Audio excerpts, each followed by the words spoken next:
7ویں national fit بال champion شپ Quetta Pakistan فٹسال federation کے زیر اہتمام ایوب اسٹیڈیم کوئٹہ میں 7ویں نیشنل فٹسال چیمپئن شپ جاری ہے، جس میں تمام صوبوں کے علاوہ مختلف محکمہ جاتی ٹیمز حصہ لے رہی ہیں، جن میں پنجاب، سندھ، KPK، بلوچستان، گلگت بلتستان، اسلام آباد، ریلوے پاکستان، پولیس، CDC اور KR شامل ہیں۔ مذکورہ چیمپئن شپ کے مقابلے لیگ سسٹم کی بنیاد پر کھیلے جا رہے ہیں۔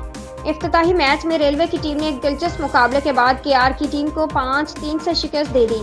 ریلوے کے اکمل نے 4 اور نور نے 1 گول کیے، جبکہ KR کے نوشیروان، فارس اور عتیق نے 1-1 گول کیے۔ دوسرے میچ میں CDA کی ٹیم نے ایک یک طرفہ مقابلے کے بعد سندھ کی ٹیم کو 9 گولوں سے ہرا دیا۔ CDA کے حفیظ الرحمان نے 6، مدثر نے 2، ذبیح اللہ، حبیب اللہ اور ثناء اللہ نے 1-1 گول کیے، جبکہ سندھ کے دونوں گول بابر علی نے کیے۔ تیسرے میچ میں گلگت بلتستان کی ٹیم نے عمدہ جارحانہ کھیل کا مظاہرہ کرتے ہوئے اسلام آباد کی ٹیم کو 4-2 سے شکست دے دی۔ گلگت کے قیام انور اور روہیل نے 2-2، جبکہ اسلام آباد کے مظاہر اور امید نے 1-1 گول کیے، جبکہ چوتھے میچ میں بلوچستان کی ٹیم نے CDA کی ٹیم کو ایک سنسنی خیز مقابلے کے بعد 4-2 سے ہرا دیا۔